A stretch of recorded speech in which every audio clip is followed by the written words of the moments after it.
Back to clean news UP. चलिए देखते हैं उत्तर प्रदेश की 25 फटाफट बड़ी खबरों को। इससे पहले आप न्यूज को कहां से देख रहे हैं हमें कमेंट में बताना बिल्कुल ना भूलें। साथ ही हमारे फेसबुक पेज को भी फॉलो करें। फेसबुक पेज का लिंक डिस्क्रिप्शन में दिया गया है। उत्तर प्रदेश में कोरोना के चलते सभी स्कूल और कॉलेज अब 30 जनवरी तक रहेंगे बंद। उत्तर प्रदेश सरकार ने कोविड-19 के मद्देनजर शनिवार को राज्य के सभी स्कूल्स और कॉलेजेस को बंद करने की अवधि बढ़ाकर 30 जनवरी तक कर दी। एक सरकारी बयान के अनुसार इस दौरान ऑनलाइन कक्षाएं जारी रहेंगी। अपर मुख्य सचिव गृह अवनीश कुमार अवस्थी द्वारा जारी आदेश के अनुसार स्कूल्स की बंदी 30 जनवरी तक बढ़ा दी गई है और ऑनलाइन कक्षाएं चलती रहेंगी। सरकार ने पहले राज्य में कोविड-19 के बढ़ते मामलों के मद्देनजर शैक्षणिक संस्थानों को 23 जनवरी तक बंद करने का आदेश दिया था। कोविड से मृत व्यक्तियों के परिजनों को 31 तक सुनिश्चित कराएं सहायता। उत्तर प्रदेश शासन ने कोविड महामारी में जान गंवाने वालों के परिजनों को 50-50 हजार रुपए की आर्थिक सहायता उपलब्ध कराने के प्राप्त आवेदनों का निस्तारण कर 31 जनवरी तक भुगतान सुनिश्चित कराने के निर्देश दिए। शासन ने जिलाधिकारियों को इस संबंध में निर्देश देते हुए आर्थिक सहायता के प्राप्त आवेदन व भुगतान की सूचना मांगी। राहत आयुक्त एवं सचिव राजस्व रणवीर प्रसाद ने सभी डीएम से कई महत्वपूर्ण सूचनाएं तलब की हैं। जीवन और जीविका को बचाना सरकार की प्राथमिकता। मुख्यमंत्री योगी आदित्यनाथ ने शनिवार को अलीगढ़ के दीनदयाल अस्पताल में मीडिया को संबोधित करते हुए कहा कि कोरोना की तीसरी लहर तीव्र है लेकिन खतरनाक नहीं। सरकार तीसरी लहर पर लगातार नजर बनाए हुए है। जीवन और जीविका को बचाने के लिए हर संभव प्रयास किया जा रहा है। पहली और दूसरी लहर को भी देखा है। इस बार ऑक्सीजन, बेड, दवाइयों की कोई कमी नहीं। लोग संक्रमित हो रहे हैं लेकिन घर पर ही स्वस्थ हो रहे हैं। जिन लोगों के घर पर आइसोलेशन की व्यवस्था नहीं है वो अस्पताल आ रहे हैं, उनको उपचार दिया जा रहा है। एकेटीयू इंजीनियरिंग कॉलेज में 50% तक मैनेजमेंट कोटे की तैयारी। डॉक्टर एपीजे अब्दुल कलाम प्राविधिक विश्वविद्यालय के कुलपति प्रोफेसर पीके मिश्रा ने शुक्रवार को लखनऊ स्थित संबद्ध निजी संस्थानों के निदेशकों के साथ बैठक की। बैठक का उद्देश्य निजी संबद्ध संस्थानों की समस्याओं से अवगत होना और विश्वविद्यालय की बेहतरी के लिए उनके सुझाव प्राप्त करना रहा। इस अवसर पर संस्थानों के निदेशकों ने जो सबसे अहम मुद्दा उठाया वो ये कि निजी कॉलेजेस में मैनेजमेंट कोटा बढ़ाकर 50% कर दिया जाए। निदेशकों का तर्क था कि वर्तमान में प्रवेश जेईई के माध्यम से हो रहे हैं, सीट्स काफी ज्यादा खाली रह जाती हैं। यूपीटीईटी 23 जनवरी 2022 परीक्षा से 30 मिनट पहले केंद्रों में प्रवेश मिलेगा। परीक्षा प्रारंभ होने के निर्धारित समय से 30 मिनट पूर्व के बाद अभ्यर्थियों को परीक्षा केंद्र में प्रवेश की अनुमति नहीं दी जाएगी। प्रत्येक केंद्र के प्रवेश द्वार पर वीडियो रिकॉर्डिंग की जाए। सचल दल, स्टैटिक मजिस्ट्रेट और पर्यवेक्षक दलों द्वारा केंद्रों का निरीक्षण करते हुए सुनिश्चित कर लिया जाए कि परीक्षा केंद्रों पर इस प्रकार की कोई सामग्री उपलब्ध न हो जिससे परीक्षा की शुचिता प्रभावित होने की संभावना हो सके। साफ तौर पर कहा कि परीक्षा केंद्र पर अभ्यर्थियों के साथ साथ कक्ष निरीक्षक और अन्य किसी भी कर्मचारी को मोबाइल, नोटबुक या अन्य कोई यांत्रिक एवं इलेक्ट्रॉनिक डिवाइस ले जाने की अनुमति नहीं है। शिक्षा के भुगतान को लेकर इलाहाबाद हाईकोर्ट का आदेश, जाने क्या हुआ फैसला।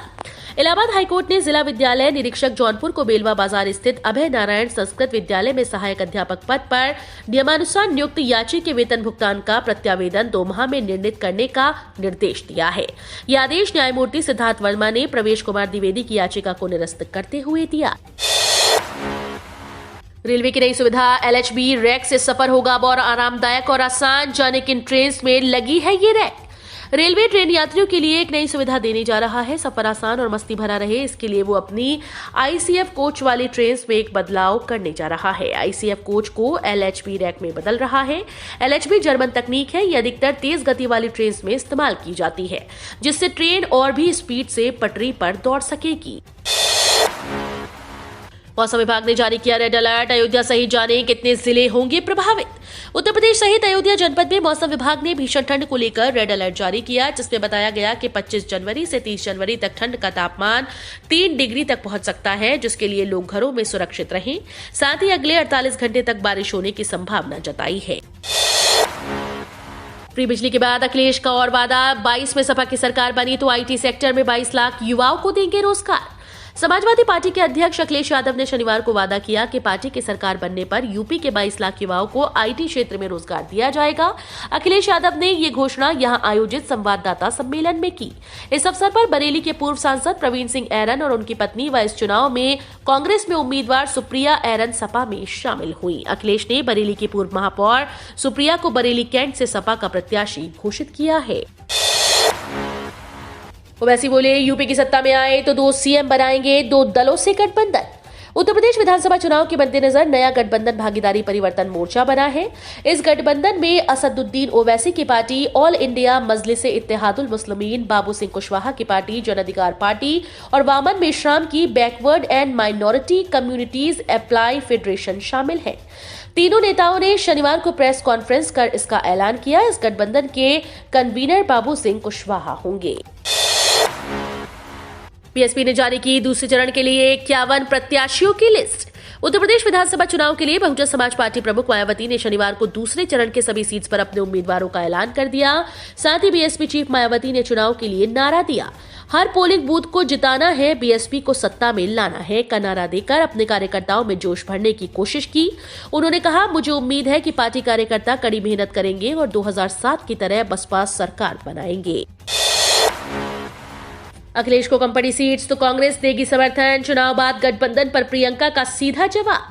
कांग्रेस महासचिव प्रियंका गांधी ने चुनाव के बाद समाजवादी पार्टी से गठबंधन की संभावना को स्वीकार करते हुए कहा कि यदि अखिलेश यादव को सरकार बनाने के लिए कुछ सीटें कम पड़ती हैं तो कांग्रेस को समर्थन करने में कोई दिक्कत नहीं होगी। उन्होंने कहा कि बस इसके लिए शर्त ये होगी कि युवाओं और महिलाओं के लिए कांग्रेस के बनाए एजेंडे को पूरा कर दिया जाए। कांग्रेस महासचिव प्रियंका गांधी ने शनिवार को न्यूज 24 को दिए इंटरव्यू में साफ कर दिया कि उनकी पार्टी चुनाव के बाद सपा से गठबंधन को स्वीकार कर लेगी। कैराना में अमित शाह ने घर घर बांटे पर्चे, जय श्री राम और योगी मोदी जिंदाबाद के लगे नारे। यूपी विधानसभा चुनाव के पहले और दूसरे चरण के लिए यूपी पहुंचे गृह मंत्री अमित शाह ने भाजपा के लिए वोट मांगे। शनिवार की दोपहर बाद कैराना पहुंचे अमित शाह ने घर घर पर्चे बांटे। इस दौरान भारी मात्रा में भाजपा के समर्थक मौजूद रहे। पार्टी कार्यकर्ताओं के साथ गृह मंत्री अमित शाह ने जैसे ही डोर टू डोर कार्यक्रम की शुरुआत की तो समर्थकों के जय श्री राम और योगी मोदी जिंदाबाद के नारों से वातावरण भाजपामय हो गया। रिमझिम बारिश के बीच भारी भरकम समर्थकों के साथ कैराना पहुंचे अमित शाह ने जनता से भाजपा को जिताने की अपील की है। मुख्यमंत्री योगी ने रवाना किया प्रचार रथ, बोले हमारी सरकार में तुष्टीकरण के लिए कोई जगह नहीं। मुख्यमंत्री योगी आदित्यनाथ और उप मुख्यमंत्री केशव प्रसाद मौर्य ने भाजपा के प्रचार रथ को हरी झंडी दिखाकर रवाना किया। इस अवसर पर उप मुख्यमंत्री केशव मौर्य ने कहा कि यूपी में अब कोई माई का लाल पलायन नहीं करा सकता, इसलिए जनता की यही पुकार, यूपी मांगे बीजेपी सरकार। उन्होंने कहा कि हम सपा बसपा के कुशासन को जनता के बीच ले जाएंगे और जनता में समर्थन मांगेंगे। मुख्यमंत्री योगी आदित्यनाथ ने कहा कि यूपी में पहले लोगों को पलायन कराया जाता था, लेकिन अब अपराधी पलायन कर रहे हैं। उन्होंने कहा कि तुष्टीकरण के लिए हमारी सरकार में कोई जगह नहीं है। दूरदर्शन व आकाशवाणी पर चुनाव प्रचार के लिए समय आवंटित, भाजपा को मिले सबसे ज्यादा 478 मिनट। यूपी विधानसभा चुनाव में राजनीतिक दलों को प्रचार के लिए दूरदर्शन और आकाशवाणी पर 1798 मिनट का समय आवंटित किया गया है। मुख्य निर्वाचन अधिकारी अजय कुमार शुक्ला ने बताया कि भाजपा को 478 मिनट, सपा को 303, बसपा को 307, कांग्रेस को 151, आरएलडी को 107, सीपीआई को 92 और तृणमूल कांग्रेस एनसीपी एनपीपी को 90 मिनट का समय आवंटित किया गया है। अब 587 रुपए में मिलेगा रसोई गैस, सरकार फिर से शुरू करने वाली है सब्सिडी। केंद्र सरकार फिर से एलपीजी सिलेंडर पर सब्सिडी बहाल करने पर विचार कर रही है। वित्त मंत्रालय को इस संबंध में एक प्रस्ताव भी भेज दिया गया। अगर वित्त मंत्रालय इस प्रस्ताव को स्वीकृति दे देता है तो प्रति सिलेंडर 303 रुपए की सब्सिडी मिलने लगेगी, जिसके बाद सिलेंडर के मात्र 587 रुपए ही चुकाने होंगे। इसके लिए आपके एलपीजी कनेक्शन का आधार कार्ड से लिंक होना जरूरी है। अगर अभी तक आपने अपने एलपीजी को आधार से लिंक नहीं करवाया तो जल्दी करवा लीजिए। 26 जनवरी तक सस्ते में बुक करा सकते हैं फ्लाइट टिकट्स, गो फर्स्ट का जबरदस्त ऑफर। बजट एयरलाइन गो फर्स्ट ने रिपब्लिक डे के अवसर पर फ्लाइट्स टिकट पर शानदार ऑफर का ऐलान किया है। Airline right to fly sale के तहत विमान यात्रियों को 926 रुपए की शुरुआत कीमत पर फ्लाइट टिकट की पेशकश कर रही है। कंपनी के इस सेल के तहत 26 जनवरी 2022 तक बेहद कम किराए के साथ फ्लाइट टिकट्स की बुकिंग की जा सकती है। कमाए वालों के लिए बेहद खास है एलआईसी का भाग्यलक्ष्मी प्लान, वापस मिलेगा 110% पैसा। भारतीय जीवन बीमा निगम एक खास स्कीम भाग्यलक्ष्मी योजना प्रस्तुत कर रही है। ये एक non linked non participating micro बीमा पॉलिसी है। माइक्रो बीमा ऐसी पॉलिसी को कहा जाता है जो कम आय वाले परिवारों या कम बचत कर पाने वाले लोगों को सुरक्षा प्रदान करती है। एलआईसी भाग्यलक्ष्मी एक सीमित प्रीमियम भुगतान टर्म प्लान है जिसमें पॉलिसी अवधि के अंत तक बीमित व्यक्ति के जीवित रहने पर मैच्योरिटी पर देय राशि प्रीमियम की कुल राशि की 110% होती है।